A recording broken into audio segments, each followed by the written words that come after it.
afternoon, and welcome to Marvell Technology, Inc. First Quarter of Fiscal Year 2026 Earnings Conference Call. Note that all participants will be in listen-only mode. Should you need assistance, please signal a conference specialist by pressing the star key followed by 0. After today's presentation, there will be an opportunity to ask questions. Please note that this event is being recorded. I would now like to turn the conference over to Mr. Ashish Saran, Senior Vice President of Investor Relations. Please go ahead, sir. Thank you and good afternoon, everyone. Welcome to Marvell's First Quarter Fiscal Year 2026 Earnings Call. Joining me today are Matt Murphy, Marvell's Chairman and CEO, and Willem Meintjes, our CFO. Let me remind everyone that certain comments made today include forward-looking statements, which are subject to significant risks and uncertainties that could cause our actual results to differ materially from management's current expectations. Please review the cautionary statements and risk factors contained in our earnings press release, which we filed with the SEC today and posted on our website, as well as our most recent 10-K and 10-Q filings. We do not intend to update our forward-looking statements. During our call today, we will refer to certain non-GAAP financial measures. A reconciliation between our GAAP and non-GAAP financial measures is also available in our earnings press release. Let me now turn the call over to Matt for his comments on the quarter. Matt? Thanks, Ashish, and good afternoon, everyone. For the first quarter of fiscal 2026, Marvell delivered record revenue of $1.895 billion, above the midpoint of guidance, reflecting a 4% sequential increase and strong 63% year-over-year growth. Data center end market continued to deliver strong growth, driven by robust AI demand. In addition, we were pleased to see ongoing revenue recovery in our carrier infrastructure and enterprise networking end markets. Higher revenue versus our forecast also resulted in record non-GAAP earnings per share, which came in above the midpoint of guidance. In addition, we significantly increased our stock repurchases in the first quarter, buying back $340 million, a substantial step up from the $200 million repurchased in the prior quarter. During the first quarter, we announced the sale of our automotive Ethernet business to Infineon in an all-cash transaction valued at $2.5 billion. We are extremely proud of the progress we have made in organically building and expanding this business, which we expect will deliver a compelling financial outcome for Marvell stockholders. The closing of this transaction, which we expect within calendar 2025, will provide us with additional flexibility in our capital allocation strategy. We started our new fiscal year on a strong note with Q1 results ahead of plan and are forecasting second quarter revenue of $2 billion at the midpoint of guidance. This represents 57% year-over-year growth and would set another record revenue level for Marvell. Let me now discuss our results and expectations for each of our end markets. In our data center end market, we achieved record revenue of $1.44 billion in the first quarter, growing 5% sequentially and 76% year-over-year. Looking ahead to the second quarter, we expect this momentum to continue, with data center revenue projected to grow sequentially in the mid-single-digit range on a percentage basis, while maintaining strong year-over-year growth. These strong results, along with our second quarter guidance, are being driven by the rapid scaling of our custom AI silicon programs to high-volume production, along with robust shipments of our electro-optics products for AI and cloud applications. We continue to expand the capabilities of our advanced technology platform to enable our customers to build full rack-level custom infrastructure, including innovative technologies such as custom high-bandwidth memory and co-packaged optics.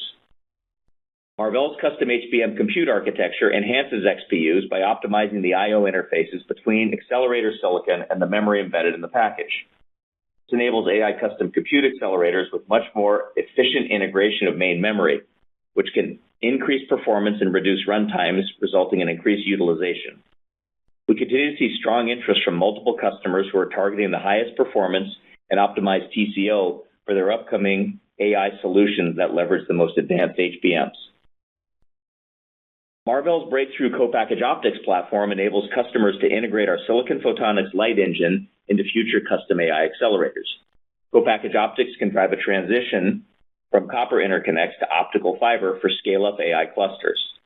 This technology will enable larger AI servers with significantly higher total system memory capacity and processing capability, which we expect will provide the scaling headroom required for the next wave of AI models.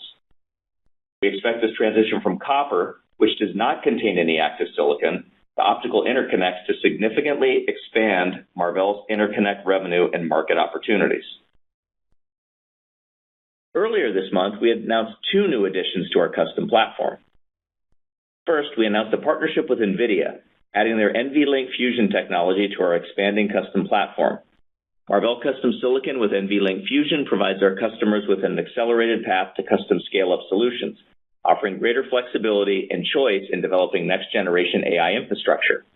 This announcement further validates the proliferation of custom XPUs as a strong complement to merchant solutions.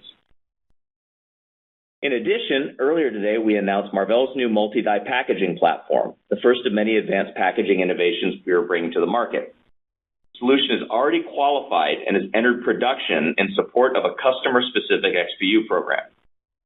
The platform enables customers to realize multi-die architectures utilizing differentiated Marvell design interposer technology.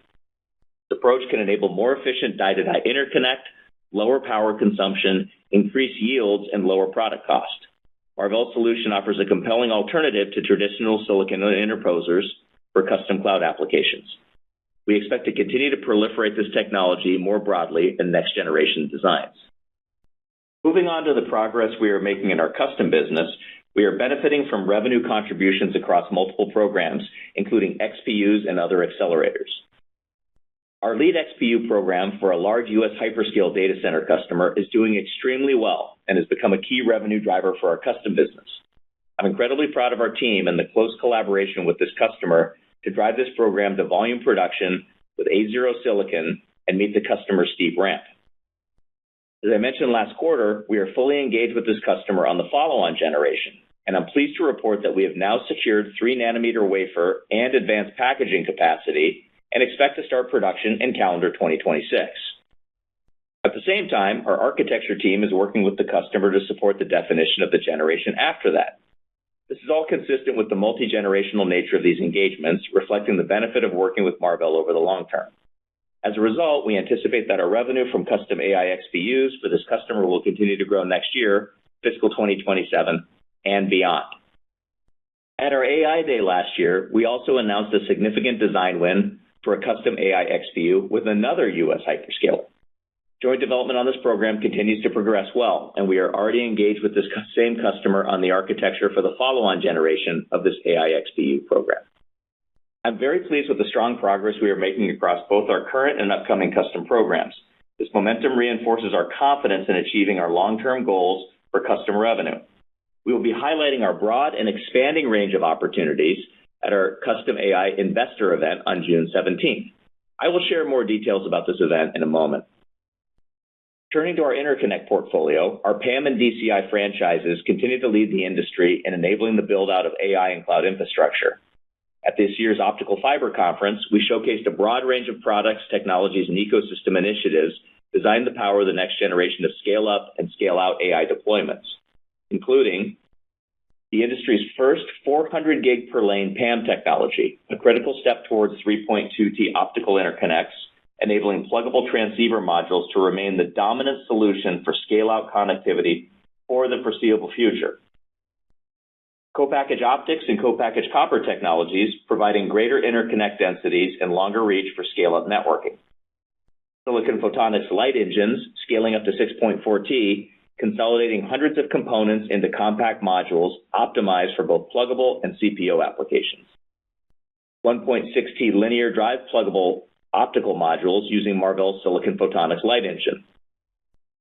The industry's first 3-nanometer 1.6T PAM4 DSP, featuring 200 gig per lane electrical and optical interfaces, enabling customers to reduce module power consumption by more than 20% compared to its predecessor. Next generation 800 gig DCI modules, supporting data transmission over distances up to 1,000 kilometers. Production-ready 1.6T AEC DSPs for emerging 200 gig per lane accelerated infrastructure.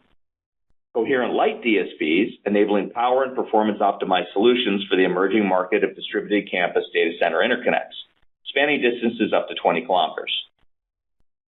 And finally, PCIe Gen 6 and Gen 7 SerDes for end-to-end connectivity over optics.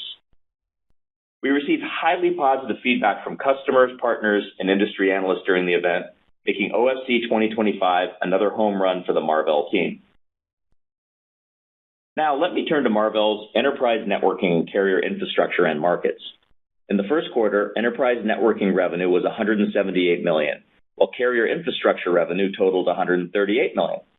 Collectively, revenue grew by 14% sequentially, exceeding the midpoint of our forecast and reflecting the ongoing recovery in both end markets.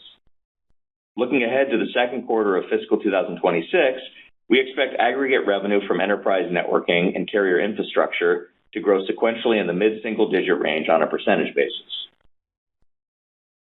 In the consumer end market, first quarter revenue was $63 million, representing a 29% sequential decline.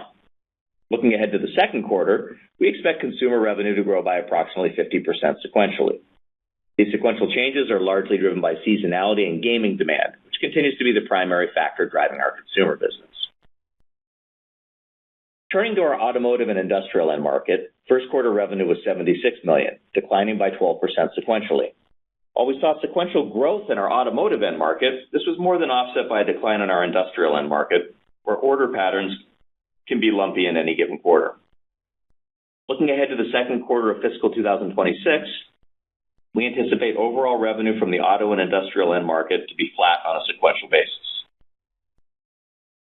In summary, in the first quarter of fiscal 2026, we continue to deliver operating margin expansion, earnings per share growth, and new revenue records.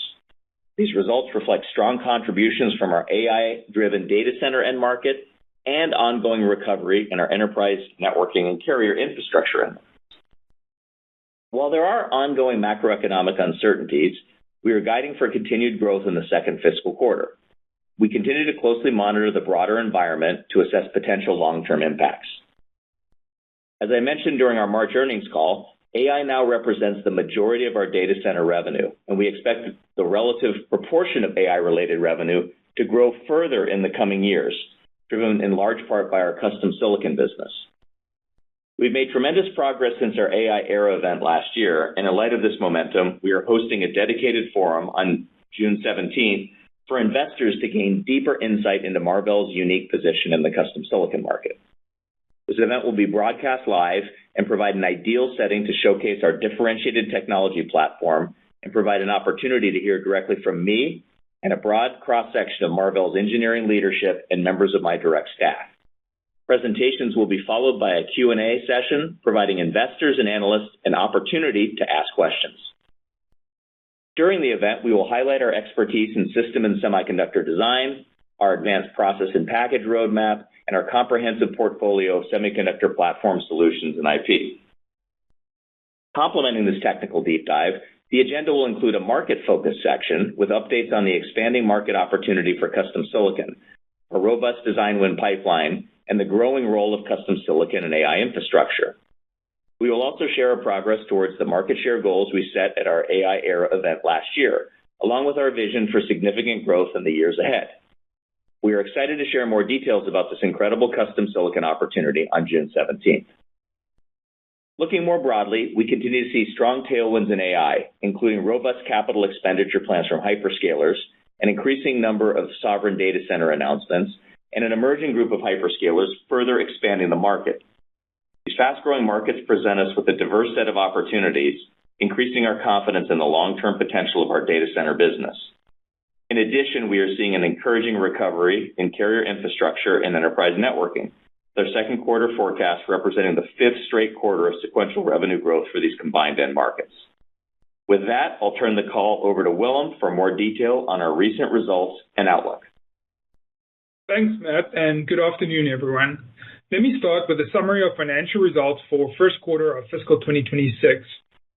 Revenue in the first quarter was $1.895 billion, exceeding the midpoint of our guidance, growing 63% year-over-year and 4% sequentially.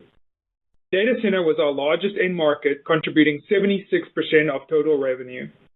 GAAP gross margin was 50.3%. Non-GAAP gross margin was 59.8%. Moving on to operating expenses. GAAP operating expenses were $682 million, including stock-based compensation, amortization of acquired intangible assets, restructuring costs, and acquisition-related costs. Non-GAAP operating expenses came in at $486 million, slightly below guidance. Our GAAP operating margin was 14.3%, while non-GAAP operating margin was 34.2%. For the first quarter, GAAP earnings per diluted share was 20 cents. Non-GAAP earnings per diluted share was 62 cents, reflecting year-over-year growth of 158%, which is more than double the pace of revenue growth, demonstrating the significant operating leverage in our model.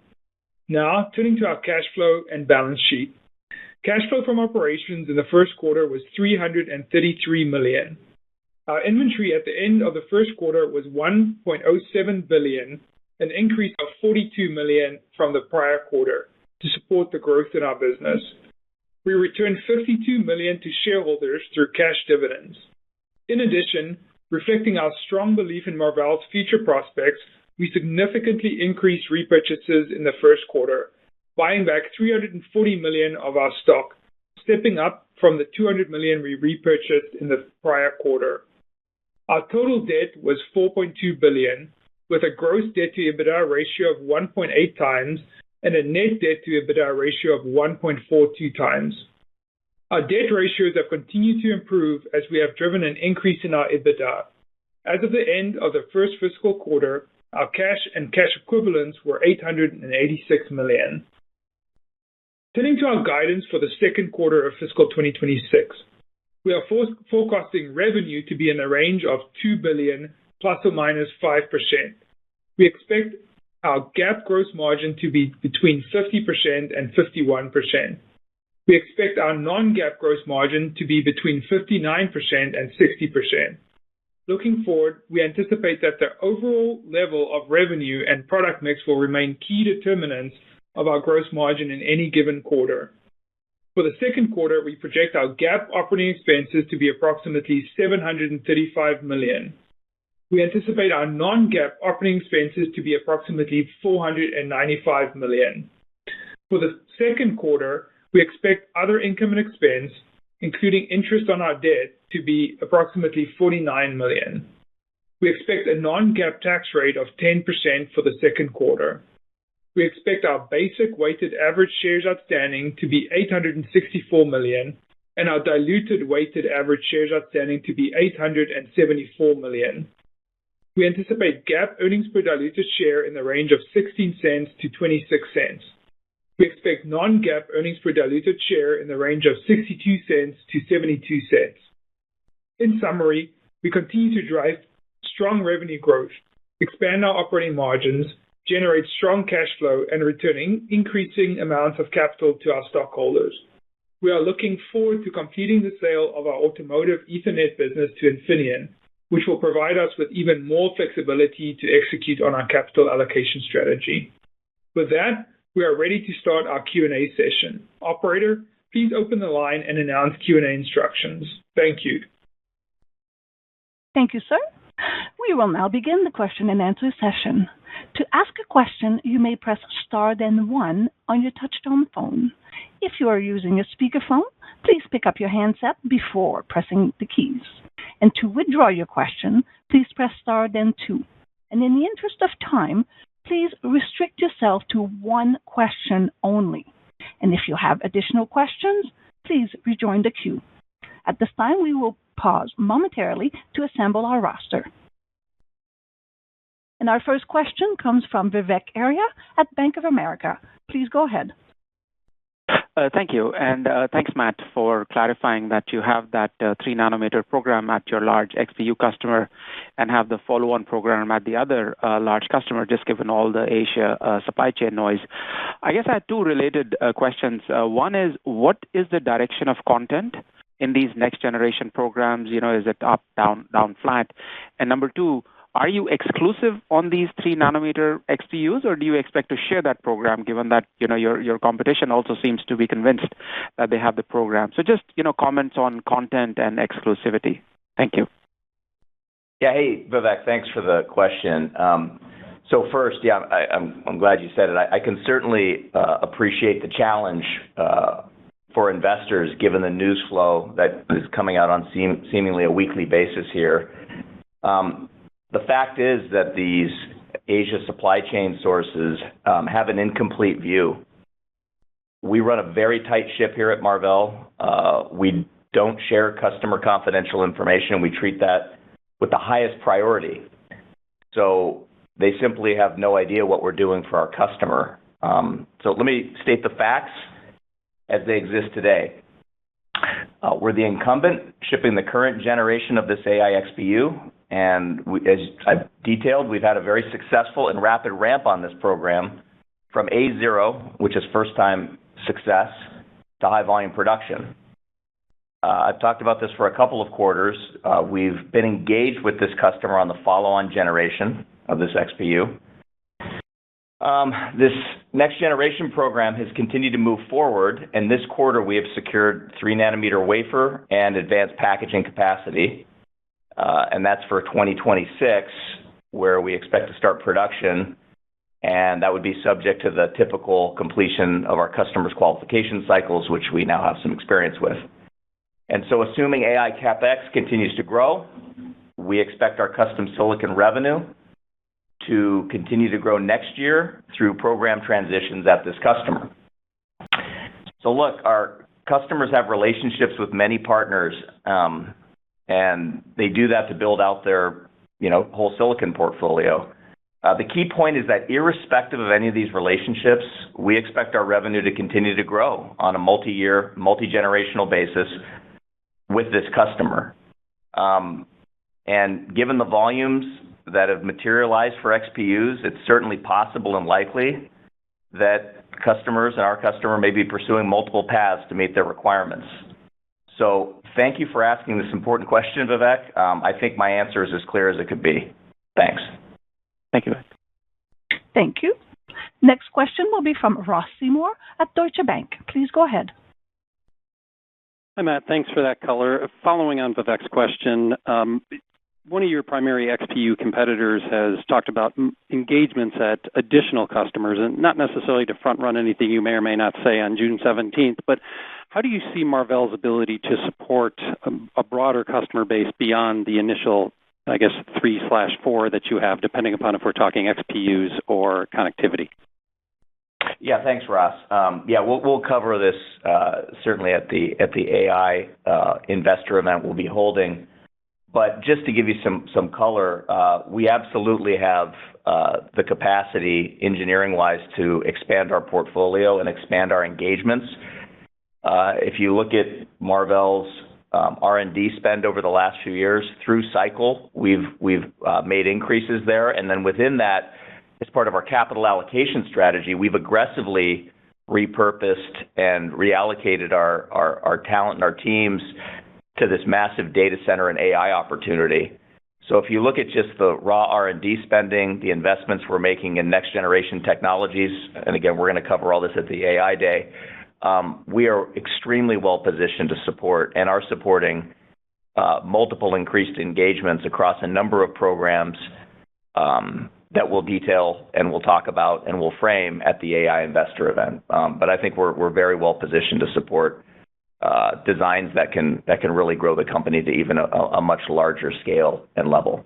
And I would say also, by the way, it's not just the top sort of four. I think there's been a really interesting emergence over the last year or so of the next wave of hyperscale kind of class customers that can benefit from our technology relative to going custom. So we're gonna talk about all that just a couple weeks out here. Look forward to talking to you then. Thank you. Next question will be from Tore Svanberg at Stifel. Please go ahead. Yes, thank you, and congrats on the results.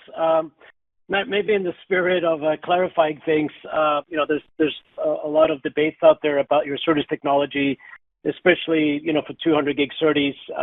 So, maybe you could talk a little bit about Marvell's positioning there. And maybe related to that, how this relationship with NVIDIA is gonna, work out. I'm sure there's a lot you can't share with us, but, I tried anyway. Yeah, sure. Yeah, on the first topic, and we'll actually be showcasing this at our AI event, our SerDes technology remains best in class, both from a performance standpoint as well as a time-to-market standpoint. If you recall, we've had now leadership announcements and production, by the way, on 200 gig. It's performing extremely well. And we just showed off at OFC the first and only 400 gig per lane demonstrations with very aggressive roadmap there. So that is in great shape. Our technology across the board, both electrical and optical SerDes. And tell me your second question. Yeah, it was the NVLink Fusion and how that's going to work out. Yeah, so that's we're excited about that partnership. I think it's a sign that it kind of demonstrates how one, we're deeply engaged in the ecosystem, Tori, with key partners. And the second, I think it's some validation as well that from a market standpoint, there is a complementary role for custom, even as acknowledged by NVIDIA, who can leverage sort of the R&D investment they've already put in their rack scale solutions, but with people that want to do their own XPUs. And so we're part of that discussion, and we're going to help enable that if that's the direction our customers want to go. And we just view it as another key piece to the whole portfolio that we offer to customers kind of end to end. And I detailed some of those in my prepared remarks as well around things like custom HBM, co-package optics, advanced packaging, and others. These are really it's really part of a suite of technologies to give the broadest offerings to our customers with the best-in-class technology. Thanks for all that color, Matt. Yep. Next question will be from Timothy Arcuri at UBS. Please go ahead. Thanks a lot. Matt, I was wondering if you can break down data center revenue a little bit. I think last quarter you said that AI was about 55% of data center. I wonder if it was in the same range. I assume maybe custom silicon grew a little faster because the gross margin was a little bit lower. So I guess that's the first part of the question. And then obviously you're running way above this $2.5 billion number this year for AI revenue. Can you give us just a sense of where it's tracking for the year? Are we talking like $3.5 to $4 billion? Maybe you'll talk about this at the day here in a few weeks. But I'm wondering if you can sort of add some color to this for us. Thanks.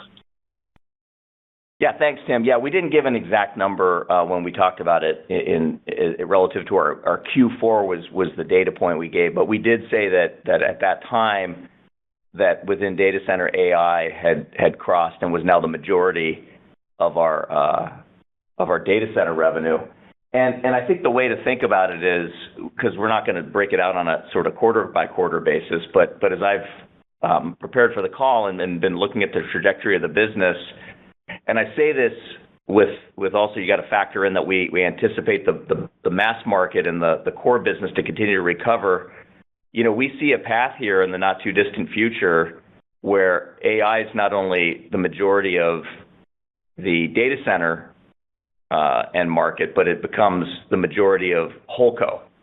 And so where that line is exactly, we're not calling it, but that's the trajectory. So I think the mental shift is like not sort of figuring out within data center what that exact number is, but you can do your own models. You guys are very, very capable there, drawing a line between here and when it can actually cross as a 50% contributor to the whole company. But that's coming. But I guess then, is that why? So did the custom ASIC business grow a little faster, Matt? That's why the gross margin was a little lower. Oh yeah, on that side of things, yeah. There's mix within the quarter, and clearly, the custom business we have does run at a fundamentally lower gross margin. So that is going to modulate our gross margins on a quarterly basis, and you've seen the impact. But we've also had, I think, strong recovery in some of the other businesses as well. But that's always been fundamentally the custom business a lower than company average gross margin. Yeah, maybe I can add quickly. Tim, when you look at our Q2 guide, certainly custom continues to grow really strongly, and that's what you're seeing reflected in that. When we look forward to the second half, clearly we're optimistic on custom demand.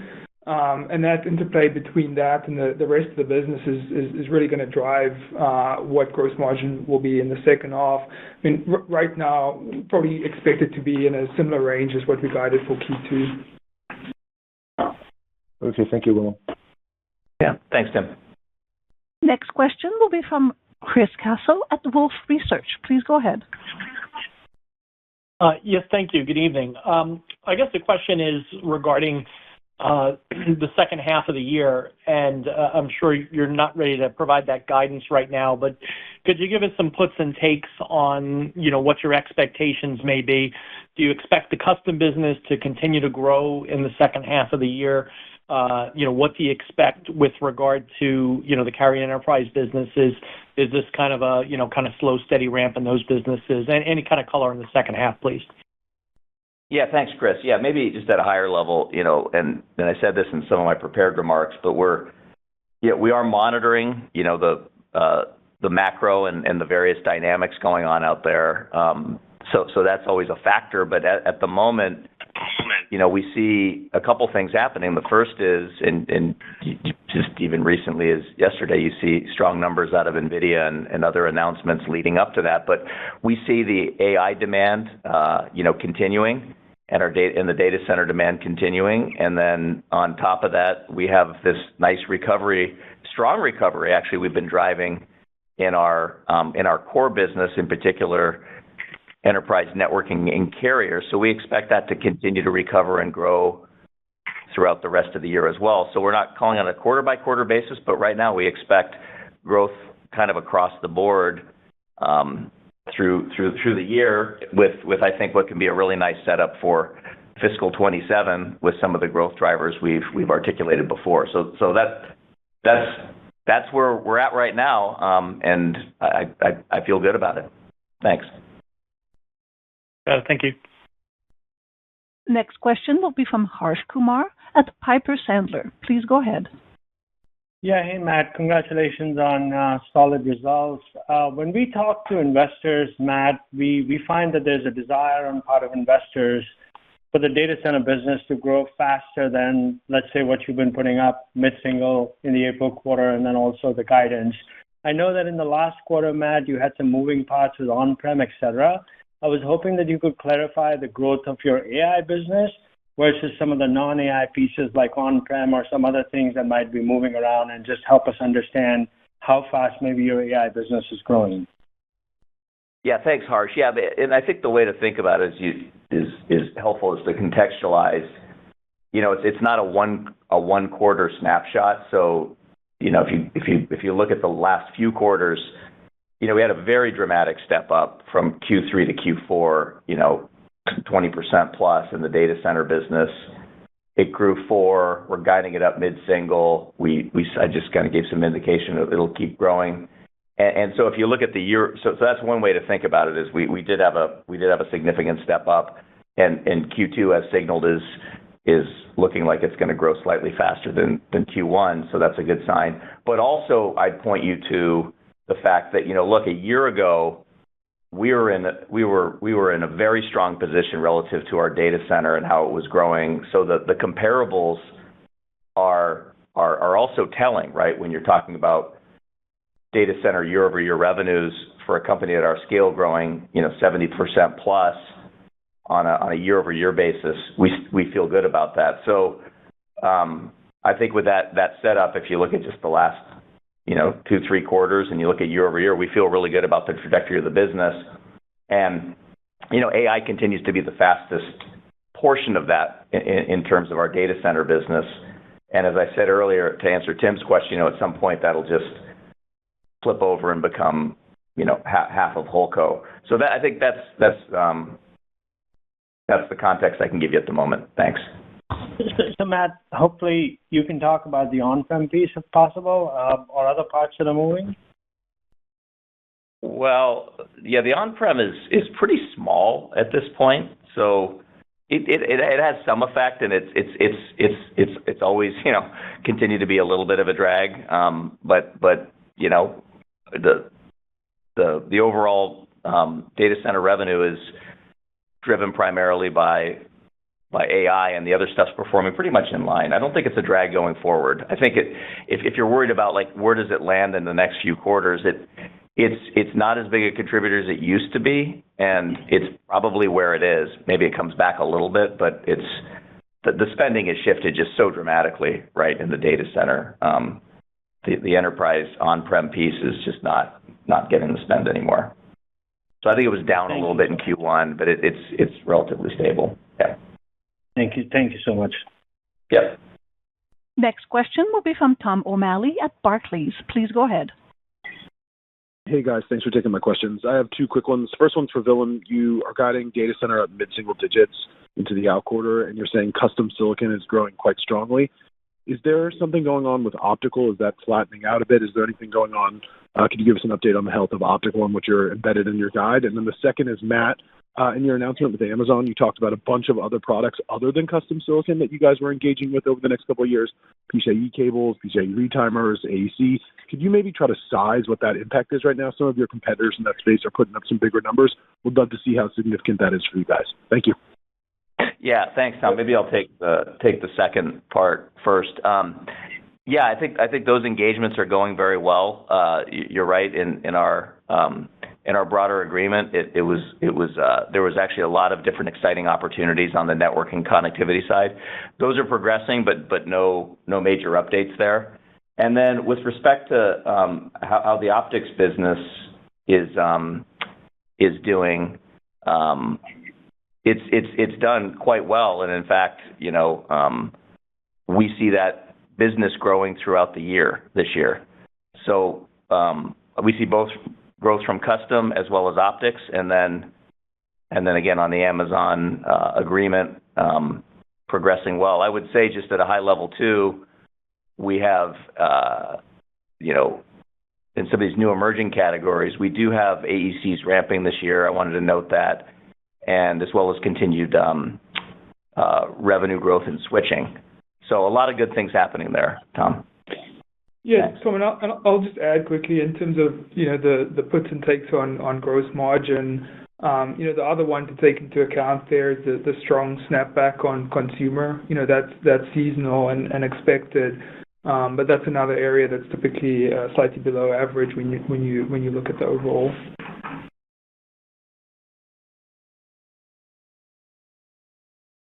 Could we have the next question, please? From Harlan Sur at JP Morgan.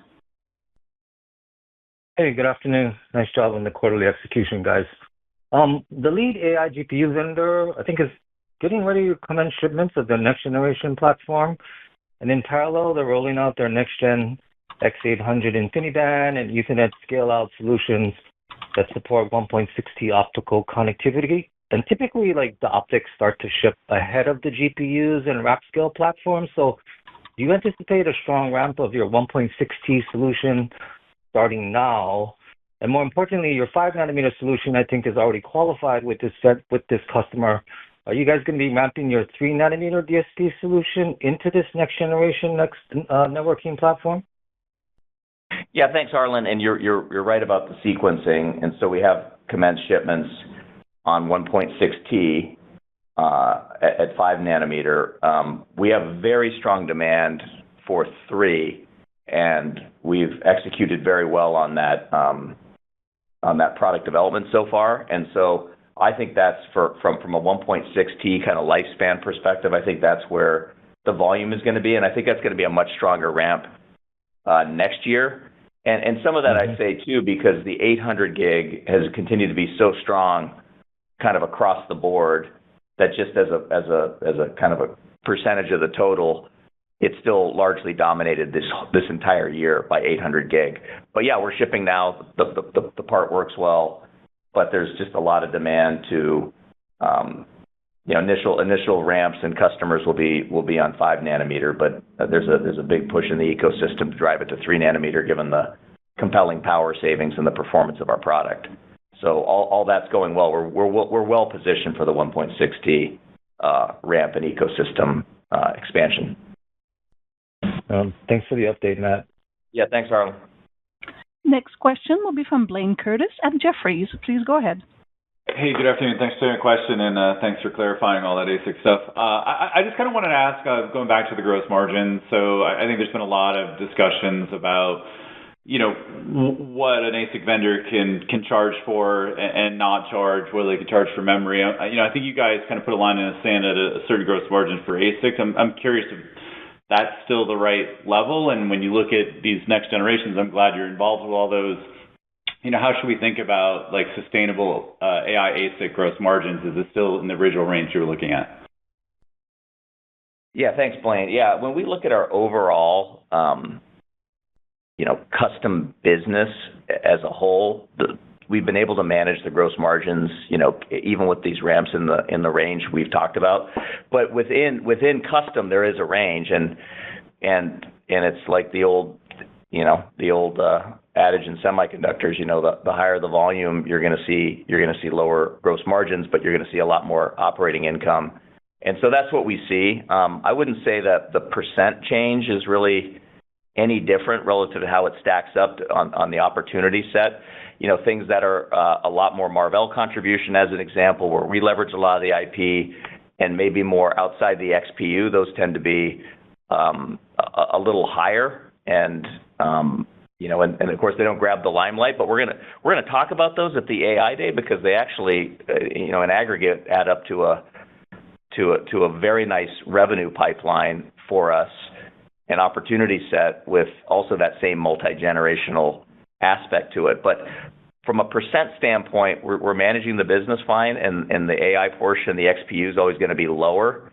It's just that as the XPU, depending on the magnitude of that may move that mix around. But there's a certain range for these programs and projects, and we haven't really seen that change. The magnitude of the volume has changed, but I'd say that's across the board, by the way. Not only have the XPUs that we have going in flight or in production increased a lot from when we won them, but now these other types of accelerators or custom networking or custom NICs or things of that nature, those have also, quite frankly, those are a lot more volume than we had anticipated, and those carry a little bit higher margin. So I hope that context is helpful, but we're still managing the business in the same way. Thanks, man.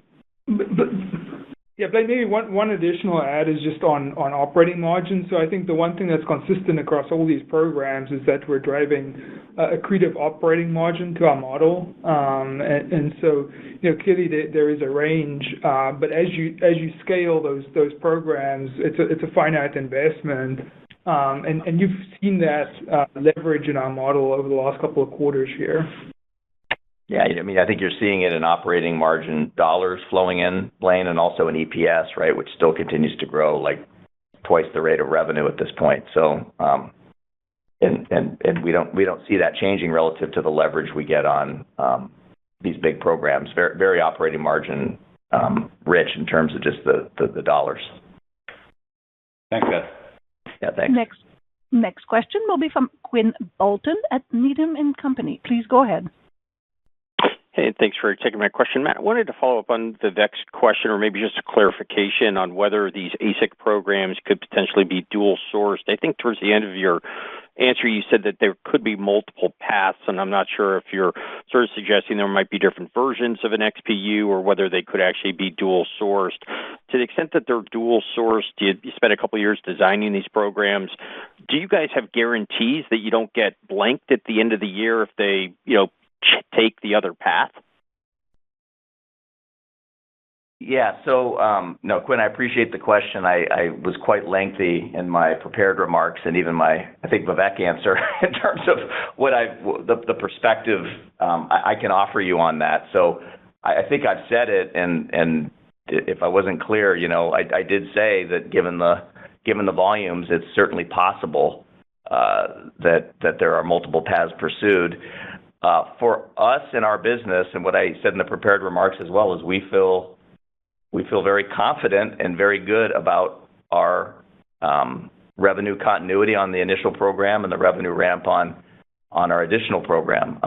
We're planning production, we're tracking, we're doing that. So, I see the noise coming in, but I'm also just need to kind of focus on what I'm hearing from my customer and what we need to go do to execute to be a good. Got it. The second question is just a follow-up on the NVIDIA Fusion. Are you guys, NVIDIA sort of open up their NVLink and you design your SerDes to be compatible with that and you offer that out as an IP block to your ASIC customers? Or is there an IP transfer from NVIDIA to yourselves involved in that NVLink Fusion offering? Yeah. The initial intent is it's planned as a chiplet solution, and so we could, for example, work with the customer, do the XPU design with them, and then through I/O chiplets, take die-to-die interface between the XPU and the NVLink chiplet, and then that interfaces to the scale-up network. There's probably other models that can exist. I think the higher level notion that Jensen and the team are driving is really trying to open up and make sure that that customers can take advantage, right, of the investment they've made in their infrastructure, even if they have unique needs down at a more granular level, like at the XPU. So we'll see how that all evolves, but we were very happy to be asked to participate and be a partner, and we've already received a whole bunch of interest from customers on what this engagement might look like. So we'll see where it goes, but I think that the high level concept is what is important. Got it. Thank you. Next question will be from Srini Pajjuri at Raymond James. Please go ahead. Thank you, Matt. My question is on the optical side. I know you said your expectation for this year is for the optical business to grow. Obviously, you have the 1.6T ahead of you, and you also said 800 gig demand is quite strong. But a couple of questions we get from investors. One, can you speak to your market share as we go from 800 to 1.6T, and also, the potential impact from any technology transition such as LPO? And then the second question is, can you speak to, to the extent you have visibility, what is the current inventory that you see at your customers? Because that question keeps coming up given how strong this cycle has been so far. Thank you. Yeah, thanks. So yeah, we see, we've maintained very strong market share in the 800 gig wave. We let it, a few others have come in, but we still have a very, very strong position, commanding position there. We were first to market at 1.6T, 5 nanometer, first to market at 1.6T, 3 nanometer. We're driving 400 gig I/O, which is going to enable 3.2T based on PAM. So I don't see any fundamental shift at all in the market share, and quite frankly, the faster we execute and the faster we ramp, the better because of the lead we have. So we feel good about that. Any impact, any adoption, I should say, not impact, of new technologies like LPO, I view this as very incremental. Those would be for things like scale up, and we will participate in those. We have solutions based on our broadband analog technology, and we'll participate in LPO when it happens. Our view still is that's going to be a smaller portion of the market, but we will be there, and we're engaged right now. And then I think your last question was just about the broader inventory. Right. At our customers, yeah. So that looks pretty good. I mean, we service this business direct. We serve it through a number of channels, but key data points, like distribution inventory and things like that. That's very low. We had strong sell-through last quarter. We're looking at the whole year, and it still looks like a good year. We got to wait and see. We're only doing one quarter at a time here, but high level this year and next year, especially with the 1.6T transition, we see continued strong growth in our optics business. Got it. Thank you. We will take our last question from Josh Buchalter at TD Cowen. Please go ahead. Hey, guys. Thank you for taking my question. I wanted to follow up on a couple of previous ones. Can you maybe elaborate on what you would expect to see from a potential customer who's exploring multiple tracks? Is that generally a performance skew and efficient skew, or could you see instances where your hyperscale customers are engaged on completely different ASIC programs for completely different workloads. Thank you. Yeah, thanks. And nice to meet you. Yeah, I think I've covered kind of as much as I'm going to on the topics from today, but I do think there'll be some discussion probably at the AI Day around some of the different business models that are out there and different things customers are looking for. But at the moment, I think I've given kind of the max color we're going to do on this. But I appreciate the question. Thank you. Thank you. This concludes our question and answer session. I will now turn the call over to Matt Murphy, Marvell's CEO, for closing remarks. Great. Thank you, operator. And look, I'd just like to thank everybody for your interest in Marvell and for joining the call. We're off to a great start with our first quarter in fiscal 2026. I'm very excited to be guiding a $2 billion quarter for the second quarter and seeing that all the effort that the Marvell team has put in is coming to fruition relative to ramping some of these key programs and executing to meet our customer needs. And I'm looking forward to connecting with everybody at the Custom Silicon event for investors in a couple of weeks and giving a deeper dive into this quite large opportunity in front of us. So thanks, everybody, and we'll talk soon. Bye. Thank you, sir. Ladies and gentlemen, this does indeed conclude our conference call for today. Once again, thank you for attending. And at this time, we do ask that you please disconnect your